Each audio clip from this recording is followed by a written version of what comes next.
Dan kita kembali lagi di Mental Talk yang memang setiap hari Sabtu akan hadir, bukan akan hadir, memang sudah jadwalnya Bu Tita dengan Rara ada di sini ya, ada di hari Sabtu untuk membahas kesehatan mental. Ya betul. Hari ini kita mau bahas terkait dengan self harm ya, menyakiti dari diri sendiri. Melukai ya? Ya, melukai diri sendiri dengan sengaja tentunya. Kalau itu, jadi kalau biasanya orang menyebut self harm itu bisa juga disebut dengan self injury.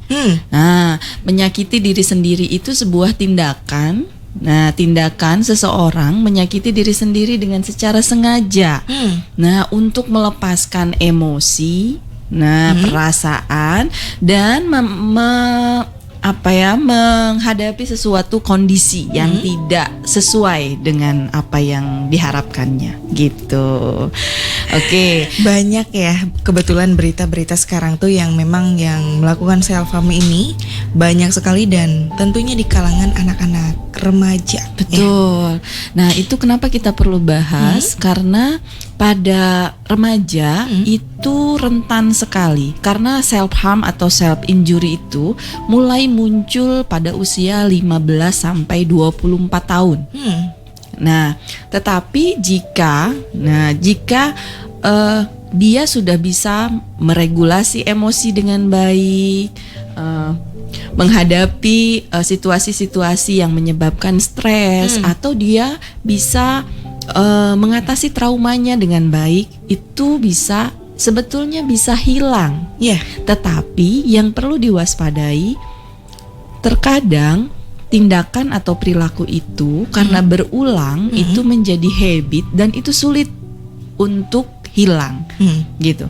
Nah, terus apa sih resikonya kalau orang-orang atau anak-anak remaja yang mengalami self harm gitu ya? Selain bekas luka di bagian tubuh, ada beberapa hal yang menyatakan dalam penelitian itu jika kecenderungan mengalami self harm itu akan melakukan bunuh diri. Nah, paling tingkat paling atasnya mungkin bunuh diri ya? Atau ada jadi lagi? Penelitian sudah melakukan riset gitu. Riset penelitian itu menyatakan bahwa hampir 80% orang yang mengalami self harm ada kecenderungan meninggal dengan bunuh diri. Itu yang perlu diwaspadai. Walaupun ada beberapa dari mungkin 100 kasus ada satu kasus yang aku udah bisa tidak melakukan lagi self harm. Dan tadi walaupun pengertiannya self harm itu tindakan atau perilaku menyakiti diri sendiri dengan sengaja, tetapi kadang-kadang munculnya itu belum tentu secara kesadaran atau secara sengaja. Jadi, misalkan karena self harm itu kan lebih banyak, mungkin Dulur Pro melihat self harm itu jenisnya itu cutting misalkan terus yang ekstrim misalkan, yang paling ekstrim memang kan cutting ya. Terus sebelum itu mungkin ada lagi terkait dengan misalkan membenturkan kepala, memukul-mukul dada biasanya ya, atau mencubit, atau misalkan melukai diri, misalkan menarik kulit gitu sampai berdarah, kuku biasanya ya. Terus mencabut rambut gitu ya. Nah, tetapi sebetulnya jika kita misalkan 2 minggu kemarin kita membahas terkait dengan stres. Nah, stres itu juga bisa jadi pemicu. Jika tidak bisa mengelola dengan baik, bisa jadi memicu untuk melepaskan stres itu dengan self injury. Kadang-kadang kalau orang lagi stres itu tanpa disadari dia melakukan self injury atau self harm. Dengan cara apa? Biasanya kalau orang stres itu cenderung, kalau misalkan dari sisi nafsu makan, jadi nggak mau makan atau makan berlebihan. Itu udah kalau sudah misalkan hipovegetatif, nggak mau makan, terus nggak mau makannya aku nggak mau makan, pokoknya kalau lagi masalah tuh aku nggak mau makan, walaupun lapar nggak mau makan. Tapi kok aku beda gitu, aku maunya makan. Itu tipikal yang hipervegetatif ya. Nah kalau misalkan biasanya kalau yang melakukan self injury itu masuknya ke yang hipovegetatif. Jadi misalkan tidak mau makan sampai berhari-hari dia tidak mau makan, itu termasuk sudah self harm gitu. Jadi kadang-kadang aku nggak mau, jadi seperti self harm itu seolah menghukum sendiri, tetapi ada kepuasan pada tindakan itu. Gitu. Itu kenapa self harm itu sangat berbahaya jika tidak ditangani secara dini gitu ya. Nah, terkadang orang-orang yang melakukan self harm itu tidak terlihat, atau lingkungan yang mengetahuinya pun seolah membenarkan, bukan membenarkan membela, tetapi kasihan ya si itu, jadi seakan itu disembunyikan gitu ya. Nah, padahal dia butuh pertolongan.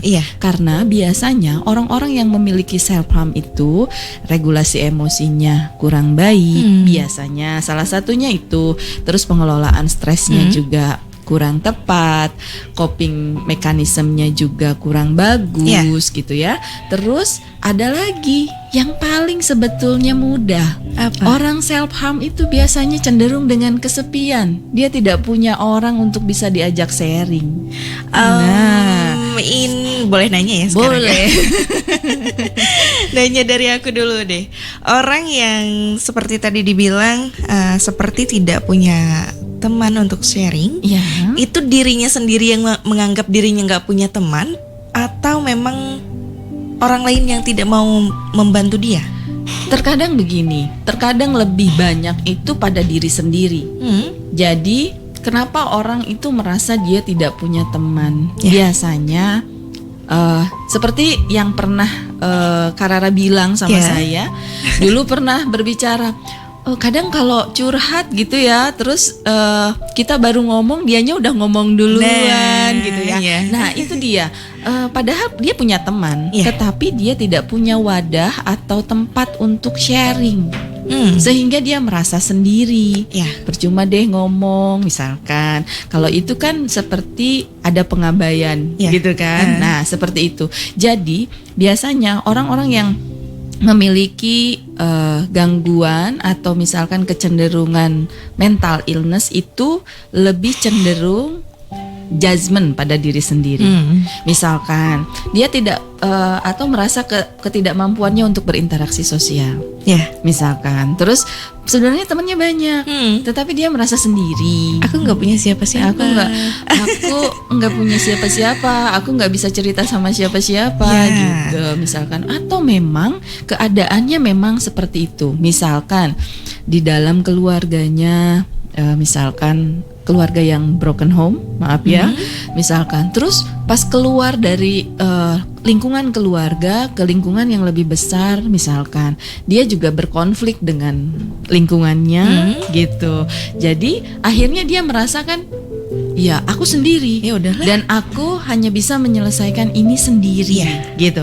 Dan dia tidak punya cara atau tidak tahu caranya untuk melepaskan apa yang dia rasakan gitu. Belum menyadari. Bisa jadi karena tadi mekanisme copingnya juga belum bagus mungkin, atau memang tidak belajar untuk mendapatkan mekanisme coping yang tepat gitu. Jadi bisa jadi yang kebiasaan terbiasa di rumah, meskipun orang tuanya masih ada nih dua-duanya, terbiasa dengan tidak pernah didengar. Betul. Akhirnya si orang ini di lingkungan luar, di lingkungan teman-teman pun merasa, untuk apa curhat? Takut mereka tidak mau dengar. Mungkin seperti itu ya? Ya, bisa jadi. Terus kadang berpikir begini, nanti kalau aku bicara, misalkan dia punya permasalahan di masalah rumah, misalkan melihat ibu bapaknya bertengkar dan lain sebagainya. Dia berbicara misalkan di lingkungannya ke temennya gitu ya.